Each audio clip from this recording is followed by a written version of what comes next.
الحمدللہ وحدہ والصلاۃ والسلام علی من لا نبی بعدہ۔ محترم ناظرین ادارہ، معزز مہمانان گرامی قدر، علماء کرام اور عزیز طلباء، آج آپ کے اس پروگرام میں شرکت کا موقع ملا اور ادارے کی کارکردگی اور طلباء کی محنت، انتظامیہ کی محنت، اساتذہ کی محنت ایک طرح سے دیکھنے کا موقع ملا۔ طلباء نے جو تقریریں کی، بہت پیاری تقریریں کی، بہت عمدہ تقریریں کی، اور جس میں عناوین جو تھے وہ واقعتاً بڑی اہمیت کے حامل تھے اور بڑے چنیدہ موضوعات تھے، کیونکہ عام طور پر یہ ہوتا ہے انجمنوں میں کہ وہی چند موضوعات اسی پر بولا جاتا ہے، لیکن اللہ کے فضل و کرم سے یہاں جو موضوعات تھے، جو عناوین تھے، وہ بڑے چنیدہ، اور کوئی گوشہ زندگی کا ایسا نہیں بچا، توحید سے لے کر ماں باپ کی خدمت، تربیت اولاد، اس کے علاوہ عظمت صحابہ لے لیجیے، ناچنا گانا اس کے خلاف لے لیجیے، یعنی زندگی کے ہر گوشے کو جو ہے ٹچ کیا اس انجمن میں پیش کیے گئے موضوعات نے۔ اس سے جو ہے ادارے کے اساتذہ اور انتظامیہ کی اچھی کارکردگی، ان کی سوجھ بوجھ اور حسن انتخاب پر یہ چیز دلالت کرتی ہے کہ انہوں نے بہترین انتخاب کیا۔ اس کے علاوہ میں طلباء سے جو ایک بات کہوں گا وہ یہ کہ تقریر کے دوران، دیکھیے تقریر ابھی آپ کے سیکھنے کا مرحلہ ہے، تو ہلنے سے پرہیز کیجیے۔ بعض طلباء جو تھے ان کا انداز یہ تھا کہ یوں کر کے، اچھا اس سے بات نہیں، جتنے بھی مبتدی طلباء ہوتے ہیں، جن کا یہ شروعاتی مرحلہ ہوتا ہے، یہ ان کی عادت ہوتی ہے، تو ہمت آنے کی ضرورت نہیں، حوصلہ آنے کی ضرورت نہیں، یہ سب کی عادت ہوتی ہے جن کا ابتدائی مرحلہ ہوتا ہے، لیکن اس پر قابو پانے کی ضرورت ہے کہ ہلنا نہیں، یوں کر کے، ٹھیک۔ بعض طلباء نے الحمدللہ بڑے ہی وقار کے ساتھ اور جم کر بہت اچھے سے تقریر کی ہے، لیکن بعض طلباء تقریر اچھی کی لیکن یوں کر کے ہلتے رہے، تو تقریر کے دوران آپ دیکھیں نا کیسا لگے گا، آپ خطبہ دے رہے ہیں اور یوں کر کے ہلتے رہے، ہے نا،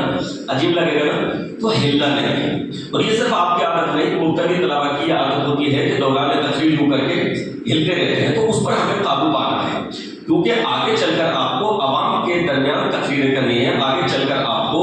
ان کی اصلاح کے لیے اسٹیجز پر جانا ہے اور ممبروں کی زینت آپ کو بننا ہے، تو آپ کا انداز جو ہونا چاہیے، پروقار ہونا چاہیے، آپ کا لہجہ، آپ کا اسلوب، ہر چیز جو ہے وہ بہتر ہونی چاہیے کہ جس سے ادارے کی تربیت کا بھی پتہ چلے کہ اللہ کے فضل و کرم سے فلاں صاحب اس جگہ سے فارغ ہیں اور انہوں نے بڑے ہی باوقار انداز میں جو ہے تقریر کی۔ تو دوران تقریر ہلنے سے جو ہے پرہیز کیجیے، اور اس کے علاوہ تقریریں الحمدللہ بہت اچھی رہی، اس کے اندر جو دلائل تھے وہ بھی وافر مقدار میں تھے۔ ہر طالب علم نے جو بھی موضوع پیش کیا، ایک تو موضوعات بہت عمدہ تھے، اور پھر وہ دلائل سے پر تھی تقریر، صرف لفاظی نہیں، دلائل تھے۔ یہ چیز جو ہے اساتذہ کی محنت کو بتاتی ہے، انتظامیہ کی توجہ کو بتاتی ہے کہ طلباء نے جو تقریریں پیش کی وہ خالی خلی یوں ہی نہیں تھی، بلکہ ان کے اندر دلائل تھے۔ تو بہت عمدہ تقریریں کی، بہت اچھی کارکردگی آپ حضرات نے پیش کی۔ عزیز طلباء، اپنی منزل پر نگاہ رکھیے، آپ کے ماں باپ نے آپ کو اس ادارے میں کیوں بھیجا ہے، اس پر نگاہ رکھیے اور اس مقصد کو سمجھیے۔ یہ نہیں کہ 3 سال 4 سال 5 سال یوں ہی ہم ادارے میں گزار کر چلے جائیں، نہیں، بلکہ آپ سمجھیں کہ آپ کے ماں باپ نے آپ کو اس ادارے میں کیوں بھیجا ہے، لہذا اپنے مقصد کو متعین کیجیے کہ آپ یہاں پر حفظ کرنے کے لیے آئے ہیں، آپ یہاں پر عربی تعلیم حاصل کرنے کے لیے آئے ہیں، عالم دین بننے کے لیے آئے ہیں، لہذا اپنے اس مقصد کو اپنے سامنے رکھیے، اپنے اس مقصد کو سمجھیے، اور جس کا مقصد عظیم ہوتا ہے وہ بیکار کی چیزوں میں اپنے وقت کو ضائع نہیں کرتا، وہ اپنے مقصد کو نہیں بھولتا، وہ اپنی منزل کو نہیں بھولتا۔ کوئی شخص مان لیجیے حج کرنے کے لیے جا رہا ہو، عمرہ کرنے کے لیے جا رہا ہو، حج یا عمرہ کرنے کے لیے جا رہا ہے،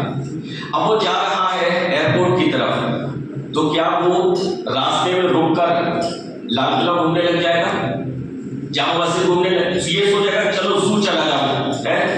ارادہ کیا تھا وہاں کا اور پھر زو گھومنے چلا گیا اور پھر کہا یہ تو وقت ختم ہو گیا، فلائٹ نکل گئی اور واپس آنے کرے گا ایسا نہیں. وہ اپنی منزل کے لیے نکلا ہے تو اس کی منزل کیونکہ عظیم ہے تو وہاں پر پہنچنے کی وہ پوری کوشش کر رہا ہے، اپنے ٹائم سے نکلا ہے اور وہ فالتو کی چیزوں میں نہیں لگے گا. آپ کی منزل جو ہے، آپ کا مقصد جو ہے وہ بہت عظیم ہے، معمولی مقصد نہیں ہے. اللہ کی قسم بہت عظیم مقصد ہے. جو لوگ دنیاوی تعلیم حاصل کر رہے ہیں بے شک وہ بھی ضروری ہے، لیکن آپ کا مقصد جو ہے اور آپ کی منزل جو ہے وہ آخرت کو حاصل کرنا ہے. لہذا آپ اپنی اس منزل پر نگاہ رکھیے اور اسی کے لیے جستجو کیجیے، اسی کے لیے کوشش کیجیے. ڈاکٹر صاحب نے بات کی وقت کی کہ اپنے وقت کا صحیح استعمال کیجیے اور محنت کیجیے. یاد رکھیے العلم لا يعطيك بعضه حتى تعطيه كلا،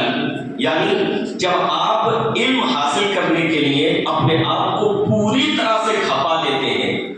تو علم آپ کو اپنا کچھ حصہ دیتا ہے. اتنی محنت کرنی پڑے گی علم حاصل کرنے کے لیے. آپ یہ بس سمجھیے کہ یوں ہی بس آپ حافظ قرآن بن جائیں گے، عالم دین بن جائیں گے، بن تو جائیں گے. اگر آپ نے وقت گزاری سے کام کیا تب بھی آپ یہ ڈگریاں حاصل کریں گے، لیکن بنیاد کمزور ہوگی. اور جب بنیاد کمزور ہو جائے گی تو پھر آپ بڑے عالم دین بھی بن جائیں گے. پروگراموں میں، ممبروں پر جب آپ تقریر کریں گے تو آپ سے کچھ ایسی فاش غلطیاں ہوں گی کہ جس کو اہل علم بھی محسوس کریں گے اور عوام بھی اس کو محسوس کرے گی. تو آپ عالم دین بن رہے ہیں، حافظ قرآن بن رہے ہیں، بنیاد کو مضبوط کیجیے. بنیاد مضبوط ہوگی. شیخ سعدی نے لکھا تھا معمار اول چون حد، معمار اول خشت اول چون حد معمار کر تا سریا اپنی روت دیوار کر. جب معمار عمارت بنانے والا بنیاد کو سیدھا بنائے گا تو وہ اوپر تک سیدھی جائے گی، اور جب اگر اس نے پہلی اینٹ ہی ٹیڑھی رکھ دی، بنیاد ہی ٹیڑھی ہو گئی تو اوپر تک عمارت جو ہے ٹیڑھی رہے گی. یہ وقت جو ہے آپ کا، یہ جگہ جو ہے آپ کی، یہ مرحلہ جو ہے آپ کا اپنی بنیاد کو مضبوط کرنے کا ہے. یہاں پر رہ کر آپ اپنی بنیاد کو جس قدر مضبوط کر لیں گے آپ کے آگے کے تمام مراحل کا انحصار انہی پر ہے. اور اگر یہ بنیاد، یہاں کی بنیاد آپ کی کمزور رہ گئی تو آپ بڑے عالم بن جائیں، مفتی بن جائیں. آپ کی بنیاد کمزور ہے تو ایسی غلطیاں ہوں گی اور وہ علمی کمزوریاں ہوں گی کہ جس کو اہل علم محسوس کریں گے، علماء محسوس کریں گے اور بسا اوقات عوام بھی محسوس کریں گی. تو اپنے اس وقت کا صحیح استعمال کیجیے اور خوب محنت کیجیے. اسلاف میں سے ایسے واقعات ملتے ہیں کہ بعض سلف تقریر کرنے پر اچھے سے قادر نہیں تھے، لیکن انہوں نے محنت کی اور پھر بہت عمدہ بیان پر جو ہے وہ قادر ہو گئے. ان سے سوال کیا گیا کہ آپ بہت اچھا نہیں بولتے تھے لیکن اب یہ کیا ہوا کہ آپ اتنی پیاری گفتگو فرماتے ہیں، اتنا اچھا بولتے ہیں کہ لوگ آپ کے اسیر ہو گئے، آپ کے فین ہو گئے. تو انہوں نے کہا کہ میں روزانہ مطالعہ کرتا تھا، روزانہ مشق کرتا تھا. تو محنت سے انسان اس چیز کو حاصل کر لیتا ہے. تو محنت کیجیے تقریر میں، تحریر میں، حفظ میں، عربی تعلیم میں، گرامر میں، اپنے سلیبس پر. یہ درسی کتابیں جو ہے نا اس پر بہت زیادہ توجہ دیجیے. تو جب ان چیزوں پر آپ محنت کریں گے تو انشاءاللہ آپ کی بنیاد جو ہے بہت ٹھوس ہو جائے گی. اور مجھے حسن ظن بھی ہے، امید بھی ہے، اور اس ادارے میں میں آتا رہا ہوں کہ اللہ کے فضل و کرم نے انہوں نے آپ کو جو ماحول فراہم کیا ہے اور جو اساتذہ آپ کو فراہم کیے ہیں اور تعلیم حاصل کرنے کا جو موقع فراہم کیا ہے، معیاری اداروں میں اس کو شمار کیا جا سکتا ہے. ورنہ انتظامیہ کو خاص توجہ نہیں دیتی. بہت سارے ادارے بس ایسے چل رہے ہیں کہ نہ طلبا کو پہننے کا سلیقہ ہے، نہ یعنی ان کی صفائی ستھرائی کا اچھے سے نظم ہے، نہ تعلیم کا کوئی بہترین بندوبست ہے. بس چل رہے ہیں کسی طریقے سے دھکا میں. لیکن یہاں کا اللہ کے فضل و کرم سے اس طرح کا معاملہ نہیں ہے. بچوں کی تقاریر سن کر اور